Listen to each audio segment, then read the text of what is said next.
Bab 1. Apa yang sedang terjadi? Diagnosis. Mari kita mulai dari hal paling sederhana, kehidupan sehari-hari.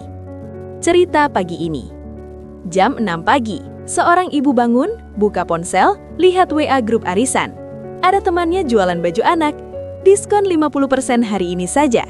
Ibu itu lalu buka aplikasi e-commerce favorit, cari baju yang sama. Ternyata lebih murah di situ. Ia pesan. Ia tidak sadar, ia baru saja masuk ke arena The Greedy Games. Siapa lawannya? Bukan teman arisannya, bukan pedagang di e-commerce lain. Lawannya adalah sistem. Algoritma yang tahu persis jam berapa ia bangun, berapa lama ia menatap layar, produk apa yang membuatnya berhenti scroll, dan berapa harga maksimal yang rela ia bayar. Dan sistem itu tidak punya perasaan.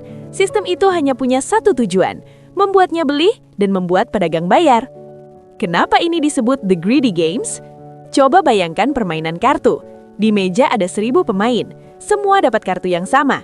Semua harus all in setiap ronde. Pemenangnya cuma satu. Yang kalah kehilangan semua chip. Lalu tiba-tiba bandar berkata, "Oh ya, mulai ronde berikutnya, kalau mau ikut main, bayar saya dulu. Chipnya boleh pakai utang." Itu e-commerce sekarang. A. Semua orang jualan barang yang sama. Baju, makanan, skincare, pulsa. B. Semua orang banting harga sampai margin 1-2%. C. Yang punya marketplace tersenyum, iklan laris, transaksi naik, data menggunung. D. Pedagang kecil teriak, untung cuma di kertas, modal dari pinjol, stres tiap hari. Janji-janji manis e-commerce mengenai jual beli yang sangat menguntungkan membuat semua orang berlomba-lomba masuk dan saling serakah di dalam game, tapi pada akhirnya semua pemain kalah dan hanya menyisakan game master yang terus menyelenggarakan game tersebut. Lalu mereka yang pintar berkata, "Sudah, jangan main di sini. Aku akan main di AI atau aku beli emas." Tapi emas sudah mahal. AI butuh modal besar. Kripto sepi karena uang semua lari ke AI. Sekedar saran. Harga kripto 2026 sedang krisis, harga menunjukkan tren turun. Mulai menabung di kripto, serok sedikit demi sedikit. Bab 2. 5 pemusatan. Mengenal wajah musuh. Pemusatan 1. Teleconference. Ketika ruang rapat pindah ke kamar tidur. Dulu orang butuh ruko, butuh ruang rapat, butuh aula seminar. Itu semua berarti sewa gedung, bayar listrik, gaji satpam, beli catering. Ekonomi bergerak. Sekarang, rapat via Zoom, seminar via YouTube, kuliah via Google Meet. Apa yang terjadi? Uang yang dulu mengalir ke pemilik gedung, pengusaha catering, jasa kebersihan, transportasi, semua dialihkan ke penyedia layanan teleconference. Bukan berarti jasa teleconference jelek, mereka efisien. Tapi efisiensi ini punya korban diam-diam, jutaan orang yang hidupnya bergantung pada ekonomi pertemuan fisik. Contoh nyata, di sebuah kota kecil ada 5 gedung pertemuan. Dulu penuh setiap akhir pekan untuk resepsi nikah, seminar MLM, pelatihan guru. Sekarang 3 sudah tutup, 2 beralih fungsi jadi gudang. Pemiliknya jualan online, bersaing di e-commerce yang algoritmanya makin mahal. Jebakannya, mereka tidak bisa kembali ke bisnis lama karena orang sudah terbiasa online. Tapi mereka juga tidak bisa menang di bisnis baru karena kalah modal dan kalah data. Pemusatan 2. Media sosial. Pasar raya terbesar, tapi Anda hanya kios kontrakan. Coba bayangkan, Anda buka toko di mall paling ramai se-Indonesia. Setiap hari jutaan orang lewat, tapi Anda tidak punya hak atas toko itu. Anda hanya menyewa. Besok kontrak Anda bisa tidak diperpanjang. Lusa tiba-tiba tarif sewa naik 500%. Dan yang paling menyakitkan, mall itu punya toko sendiri yang menjual barang persis sama dengan Anda, dengan harga lebih murah dan muncul di etalase paling depan. Itulah media sosial hari ini. Yang tidak disadari banyak orang, media sosial bukan tempat berkumpul. Media sosial adalah pasar raya raksasa yang pemiliknya tidak peduli apakah Anda untung atau rugi. Mereka peduli satu hal, Anda terus membayar iklan. Maka lahirlah generasi pedagang konten. Bukan pedagang barang, tapi pedagang perhatian. Mereka bikin konten receh, konten isu sosial, konten gosip. Bukan karena itu bermanfaat, tapi karena itu murah dan bisa viral. Akibatnya, A. Semua orang jadi content creator, sampai tarif endorse jatuh ke 50.000 per konten. B. Konten serius, konten edukasi, konten yang butuh riset, kalah pamor oleh joget dan gosip. C. Anak muda sekolah broadcasting, lulus lalu kerja jadi admin medsos dengan gaji UMR karena industri konten sudah oversupply. Anda bilang, mereka hanya cari celah. Saya bilang, Mereka tidak salah, mereka bermain dalam The Greedy Games. Sistem ini memang dirancang agar mereka terus lapar, terus bekerja, terus membayar. Pemusatan 3. E-commerce. Pajak tersembunyi bernama algoritma. Anda bilang, algoritma makin mahal untuk pedagang, makin murah untuk konsumen. Ini kunci dari semuanya. Coba saya cerita tentang Pak Budi. Pak Budi jualan keripik singkong online tahun 2018. Waktu itu, ia cukup posting foto keripik di grup Facebook, order masuk. Modal 1 juta, sehari bisa dapat omset 10 juta. Tahun 2020, ia pindah ke marketplace. Awalnya enak, iklan murah, pembeli banyak. Tapi pelan-pelan, pedagang lain masuk. Semua jual keripik. Yang tadinya untung 30% jadi 20%. 10%, 5%. Pak Budi berpikir, saya harus pasang iklan lebih banyak. Tahun 2023, Pak Budi sadar, dari 100.000 ia keluarkan untuk iklan, hanya 30.000 yang jadi penjualan. Sisanya habis buat beli klik yang tidak membeli. Tahun 2025, margin bersih Pak Budi 0,5%. 1 juta omset, untung Rp5.000. Apakah Pak Budi bodoh? Tidak. Ia korban dari permainan yang namanya platform learns, seller pays. Platform belajar, pedagang bayar. Maksudnya, A. Platform e-commerce menggunakan AI untuk belajar. Kapan konsumen paling mungkin beli, produk apa yang paling cocok, harga berapa yang paling pas. B. Semakin pintar AI-nya, semakin efisien ia mencocokkan pembeli dan penjual. Tapi efisiensi ini tidak dinikmati penjual. Justru platform menaikkan harga iklan karena nilai dari kecocokan itu semakin tinggi. D. Pedagang kecil tidak punya pilihan, bayar atau mati. Inilah pajak algoritma. Dan pajak ini tidak masuk kas negara, masuk kas swasta. Tidak dibahas di DPR, tidak ada ombudsman, tidak ada jalur pengaduan. Pemusatan 4. AI, mesin uang yang sedang dipersiapkan. Anda bilang, investor lari ke AI, karena saat AI bisa peras untung besar, hasil keuntungan itu bakalan lari ke kripto lagi. Mari saya ceritakan fase-fase AI dengan bahasa pasar tradisional. Fase 1. AI sebagai mainan, 2022-2024. Orang pakai chat GPT buat ngerjain PR, bikin puisi, bikin caption medsos. Seru, gratisan, heboh. Fase 2. AI sebagai pekerja, 2025-2027. Perusahaan mulai PHK besar-besaran. Kenapa? 1 orang plus AI bisa kerja setara 5 orang. Pekerjaan entry data, administrasi sederhana, penulisan berita dasar, semua dipangkas. Fase 3.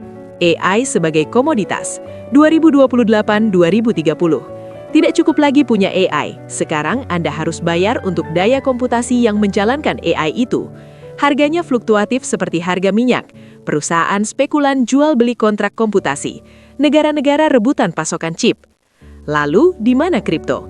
Kripto adalah tempat pelarian. Ketika AI sudah mencetak untung triliunan, pemilik modal akan mencari aset di luar sistem perbankan konvensional. Bitcoin dengan pasokannya yang terbatas adalah kandidat utama. Itu sebabnya prediksi harga 1,5 juta di 2030 masuk akal, bukan karena spekulasi liar, tapi karena akan ada tsunami uang yang masuk ke sana. Pertanyaannya, apakah Anda sudah punya perahu saat tsunami datang? Waterdrip Capital dan Cathie Wood dari ARK Invest berkata persis sama. AI adalah minyak baru, Bitcoin adalah emas baru. Kripto sepi sekarang karena semua modal tersedot ke infrastruktur AI. Nvidia, Microsoft, Google, Amazon, Meta, yang investasi datanya mencapai $300 miliar dalam setahun. Tapi begitu AI mencetak keuntungan raksasa, uang itu akan mengalir kembali ke Bitcoin sebagai aset cadangan. ARK memprediksi $1,5 juta per Bitcoin di 2030. Agar orang paham strateginya dan tidak terjebak dalam oversupply education, ini kuncinya. Seperti kata Nikhil Kamath, pendiri Zerodha, hari-hari kuliah 4 tahun sudah berakhir. Satu-satunya skill adalah lifelong learning. World Economic Forum memprediksi 39% skill inti akan usang di 2030. Indonesia masuk negara dengan risiko tertinggi kedua di dunia untuk keusangan skill. Artinya, orang-orang Anda sebut pedagang konten isu sosial, pedagang endorsement, pedagang impor, mereka oversupply bukan karena jualan, tapi karena skill mereka seragam. Semua jualan, sedikit yang produksi. Semua jadi perantara, sedikit yang bikin teknologi. Saya akan gunakan kerangka WEF, World Economic Forum, tentang masa depan AI. Skenario super compressed, yang paling mungkin terjadi. Nama lain, Greedy Games Final Boss. Asumsi, 1. AI maju lebih cepat dari pendidikan. 5. Pemusatan ekonomi sudah jadi satu kesatuan. E-commerce punya data perilaku Anda 10 tahun. Media sosial tahu preferensi politik, agama, selera seksual Anda. Telekonferensi tahu rapat-rapat rahasia perusahaan. AI menganalisis semuanya sekaligus. Otomasi mengeksekusi tanpa perlu nunggu manusia. Dampak ke pedagang kecil, Anda tidak bisa beli emas, sudah mahal. Anda tidak bisa beli Bitcoin, sudah 1,5 juta dolar per koin.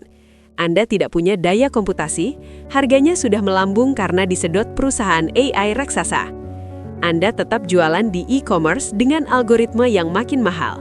Margin Anda 0%. Inilah yang Anda sebut dijepit harga algoritma.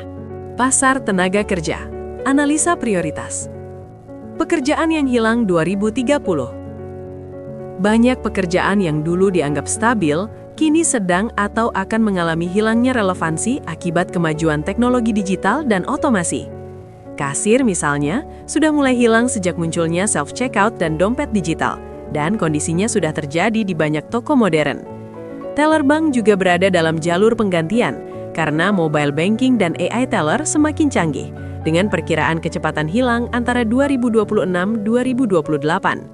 Pekerjaan entry data tidak lagi dibutuhkan dalam bentuk tradisional, karena teknologi OCR dan AI document processing mampu menangani tugas tersebut lebih cepat dan akurat, dengan jangka waktu hilang diprediksi 2025-2027. Asisten administrasi pun tak luput. AI scheduling dan otomatisasi dokumen membuat peran mereka semakin tergantikan, diperkirakan 2026-2028. Akuntan dasar juga menghadapi ancaman serupa, karena software pajak otomatis kini bisa menghitung, melaporkan, dan bahkan memberi saran perpajakan secara real-time, dengan kecepatan hilang 2027-2029. Desainer grafis generik menghadapi tekanan besar dari kombinasi Canva dan AI Generative Fill yang memungkinkan pembuatan visual berkualitas tinggi hanya dengan satu prompt, sehingga prediksi kecepatan hilangnya pekerjaan ini adalah 2026-2028. Call center juga berubah drastis. Chatbot dan voicebot yang emosinya lebih stabil dari manusia kini melayani pelanggan 24/7 tanpa lelah. Dan perkiraan waktu hilangnya peran manusia di sini adalah 2027-2030. Telemarketer hampir sepenuhnya digantikan oleh AI outbound call yang bisa menjangkau ribuan calon pelanggan sekaligus dengan personalisasi tinggi, dengan kecepatan hilang 2025-2027. Satpam tradisional mulai tersisih karena facial recognition dan drone keamanan yang lebih efisien, akurat, dan tidak butuh istirahat, dengan perkiraan hilang 2028-2030. Konduktor bus juga mengalami transisi cepat seiring penerapan tiket elektronik dan sistem tap and go, sehingga peran mereka diperkirakan hilang antara 2026-2028. Pekerja gudang yang dulu menjadi tulang punggung logistik, kini digantikan oleh robot picking dan konveyor otomatis dengan jangka waktu penggantian 2027-2030. Supir baik untuk truk maupun taksi juga berada di ambang perubahan besar. Autonomous trucking dan robotaxi sedang dikembangkan secara masif dan diperkirakan peran manusia sebagai pengemudi akan berkurang signifikan antara 2028-2032. Terakhir, pilot terbatas khususnya untuk penerbangan kargo atau rute pendek mulai terancam oleh drone kargo besar dan autopilot canggih dengan prediksi kecepatan hilang dimulai 2030+.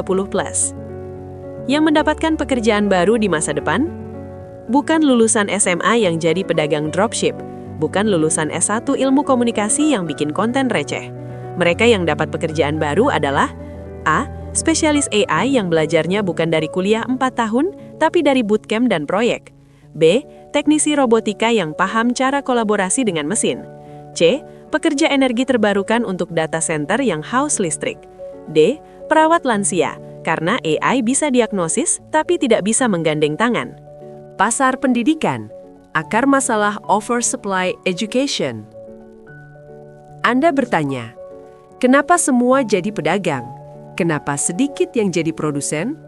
Jawabannya ada di sistem pendidikan. Situasi 2026.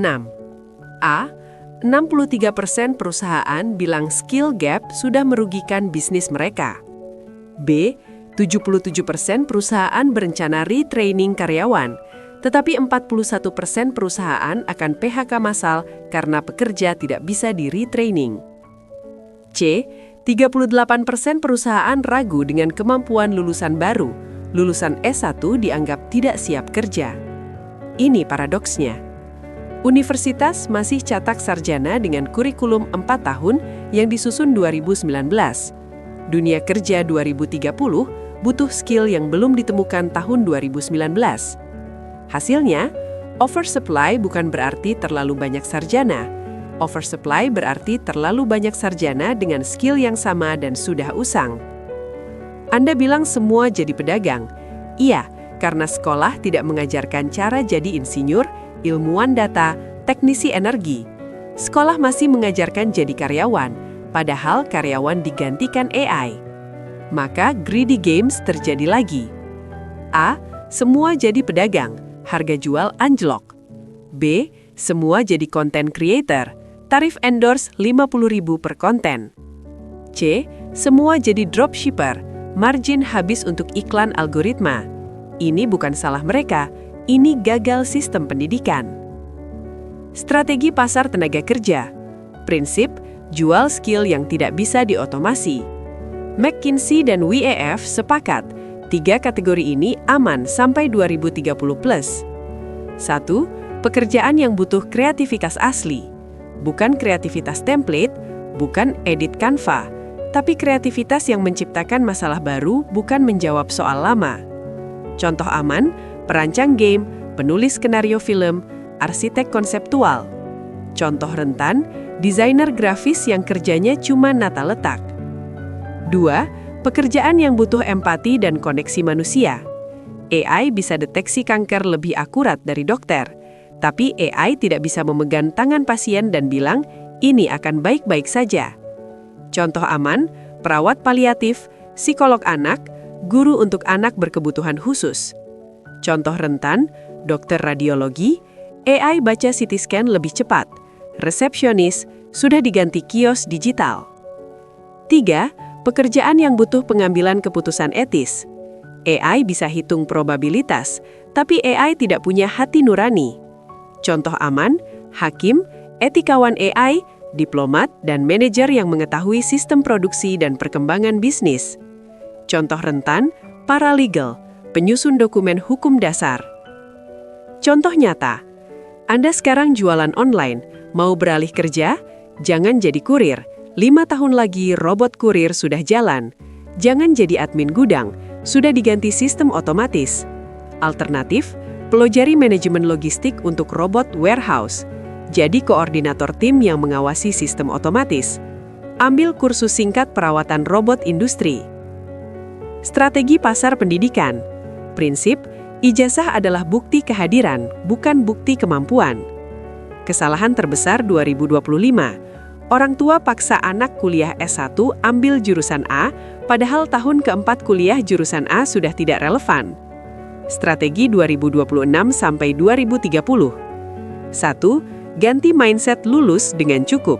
Tidak perlu S2 jika S1 plus sertifikasi industri lebih dihargai. 2. Belajar dari platform bukan hanya institusi. Google, Microsoft, AWS, Meta punya program sertifikasi sendiri. Ini lebih dihargai rekruter daripada ijazah dari kampus tidak bereputasi. 3. Portofolio lebih penting dari transkrip. Tunjukkan proyek yang pernah dikerjakan, bukan nilai A mata kuliah filsafat. 4. Pilih jurusan dengan rasio sulit digantikan AI. Teknik mesin untuk robotika sulit digantikan. Ilmu komputer spesialis AI sedang tapi masih aman. Psikologi industri aman karena butuh manusia. Desain komunikasi visual hanya aman jika Anda benar-benar kreatif, bukan pengguna Canva. 5. Hindari jurusan dengan oversupply. Manajemen kecuali menguasai keuangan kuantitatif. Ilmu komunikasi kecuali Anda ambil jalur data analytics. Hukum kecuali spesialis teknologi dan cyber. Akuntansi sudah diganti software. Pemusatan 5. Otomasi. Kolaborasi, bukan kompetisi. Ancaman, robot gantikan buruh pabrik, sopir, kasir. Strategi. A. Jangan jadi pekerja yang bersaing dengan robot. Anda pasti kalah. B. Jadi pekerja yang bekerja bersama robot. C. Pelajari cara memelihara, memprogram, dan mengawasi robot. Contoh, gudang logistik otomatis. Mereka PHK 50 buruh angkut, tapi mereka rekrut 5 teknisi robot. Gaji teknisi 3 kali lipat, bukan karena lebih pintar, tapi karena skillnya langka. Keluar dari permainan serakah, the greedy games, sebelum terlambat. Bayangkan kamu sedang berjualan kopi di Shopee. Dulu cukup pasang foto bagus, kasih diskon 10%, langsung laris. Sekarang, kamu harus bayar iklan mahal biar produkmu muncul di halaman pertama. Kalau tidak, toko kamu tenggelam di antara 10.000 penjual lain yang jual kopi persis sama. Margin untung hanya 5%. Biaya iklan 8%. Artinya semakin rajin jualan, semakin rugi. Ini bukan nasib buruk pribadi, ini tanda zaman. Kamu sedang terjebak dalam greedy games, permainan serakah yang dimainkan oleh 5 raksasa tak terlihat, yaitu e-commerce, media sosial, telekonferensi, kecerdasan buatan atau AI, dan otomasi. Dan permainan ini akan semakin ketat hingga 2030. Apa itu greedy games? Greedy games bukan nama game sungguhan. Ini metafora untuk sistem ekonomi digital saat ini, di mana A. Pedagang kecil saling banting harga sampai untung habis. B. Platform besar seperti Tokopedia, Instagram, Zoom mengambil untung lewat algoritma yang makin mahal. C. Investor menumpuk uang di AI, bukan di usaha real. D. Orang biasa lari ke emas atau Bitcoin karena mencari keuntungan besar secara instan.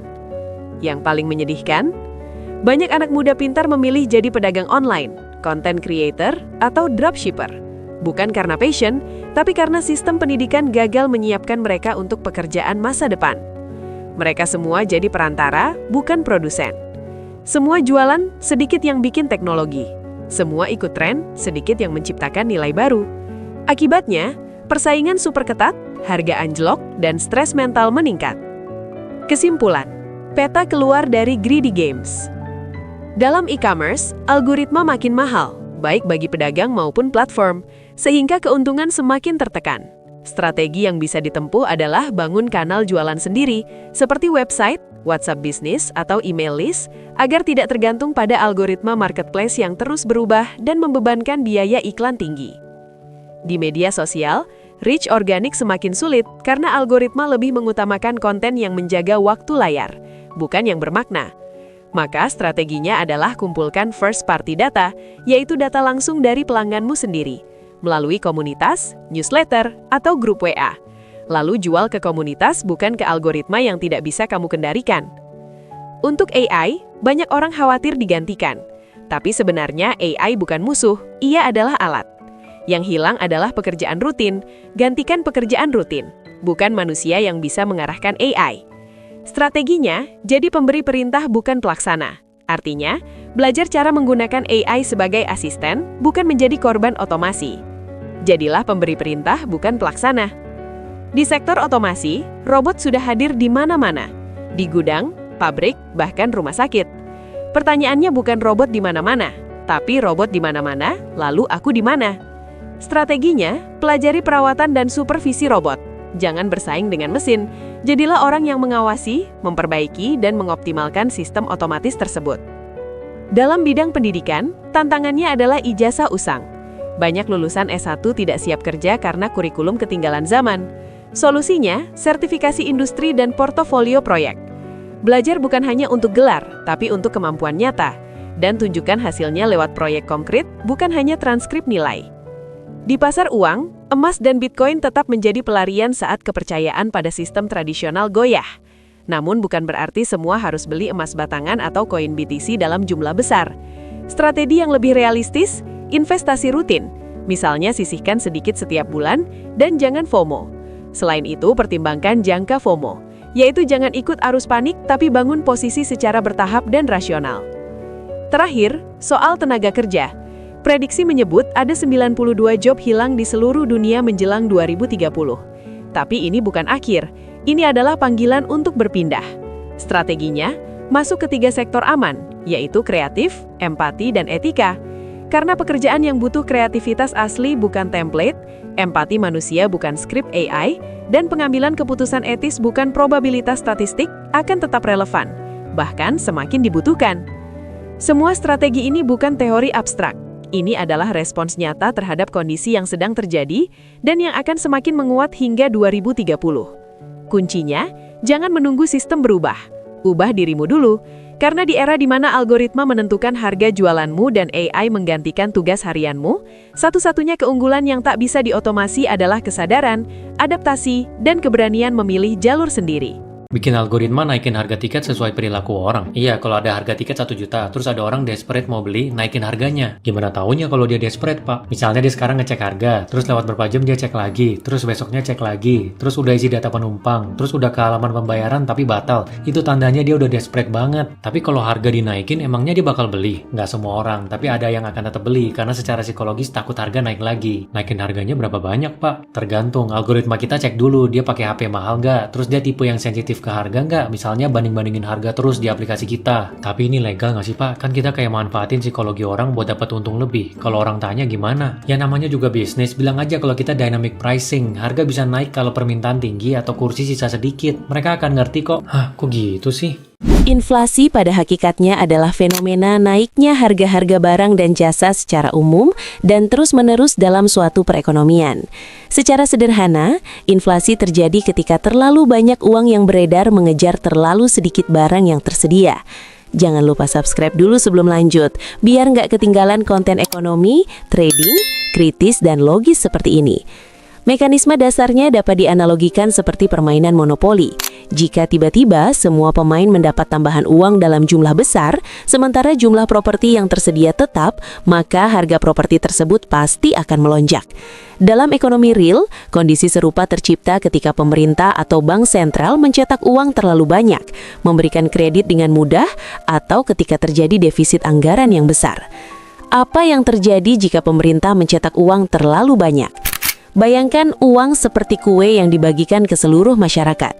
Jika jumlah kue tetap, tapi tiba-tiba jumlah orang yang ingin kue bertambah, maka tiap orang hanya dapat potongan yang lebih kecil.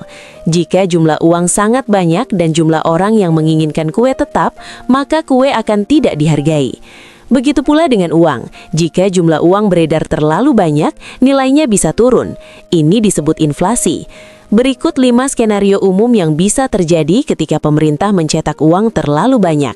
Skenario 1. Nilai tukar melemah di pasar internasional.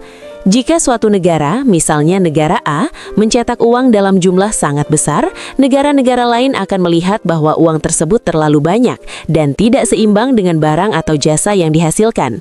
Akibatnya permintaan terhadap mata uang negara A di pasar internasional menurun. Menurut hukum permintaan penawaran, semakin sedikit yang mau membeli mata uang itu semakin lemah nilainya. Nilai tukar melemah, ini membuat impor jadi lebih mahal dan ekspor jadi lebih murah, tapi juga bisa merusak kepercayaan global terhadap ekonomi negara tersebut. Skenario 2. Inflasi karena belanja pemerintah meningkat. Uang yang baru dicetak sering digunakan pemerintah untuk membiayai proyek infrastruktur seperti jalan, sekolah, atau bendungan. Pengusaha memenangkan tender, merekrut pekerja, dan mulai belanja besar-besaran. Saat banyak uang tiba-tiba beredar di masyarakat, permintaan terhadap barang dan jasa melonjak, namun pasokan tidak bisa langsung mengikuti. Akibatnya harga-harga naik. Ini adalah inflasi yang dipicu oleh permintaan yang berlebihan. Skenario 3. Kredit murah memicu ekspansi bisnis dan harga naik. Uang yang berlebihan juga membuat bank lebih mudah memberikan pinjaman. Kredit jadi murah dan mudah didapat. Pengusaha meminjam uang untuk memperluas usaha, membuka pabrik baru atau merekrut lebih banyak karyawan. Awalnya ini terdengar positif, lapangan kerja bertambah. Namun saat semua pengusaha bersamaan memperluas produksi, mereka butuh bahan baku, tenaga kerja, dan peralatan.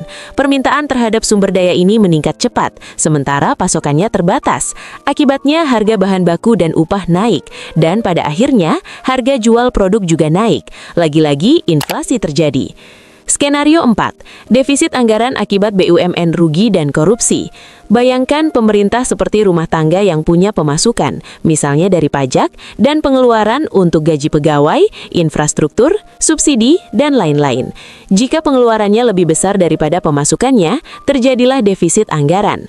Salah satu penyebab defisit adalah badan usaha milik negara atau BUMR yang seharusnya menghasilkan keuntungan justru mengalami kerugian. Ini bisa terjadi karena manajemen yang buruk, persaingan usaha, atau yang paling serius, korupsi, kolusi, dan nepotisme KKN di dalam tubuh pemerintahan atau BUMN itu sendiri. Padahal, BUMN seringkali mengelola sektor-sektor penting seperti listrik, air bersih, bahan bakar atau transportasi yang disebut mengatur hajat hidup banyak orang. Jika BUMN rugi terus-menerus, pemerintah terpaksa menyuntikkan dana segar dari APBN agar perusahaan itu tetap berjalan.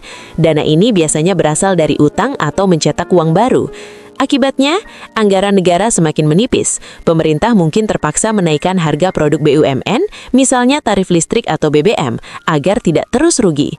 Rakyat kecil yang paling merasakan dampaknya karena harga kebutuhan pokok naik. Jadi, kerugian BUMN plus korupsi sama dengan tekanan pada keuangan negara, sama dengan beban tambahan bagi rakyat. Skenario 5. Subsidi yang berlebihan justru memicu masalah. Subsidi adalah bantuan keuangan dari pemerintah agar harga barang penting seperti BBM, listrik, atau pupuk tetap terjangkau. Tujuannya mulia, melindungi rakyat miskin.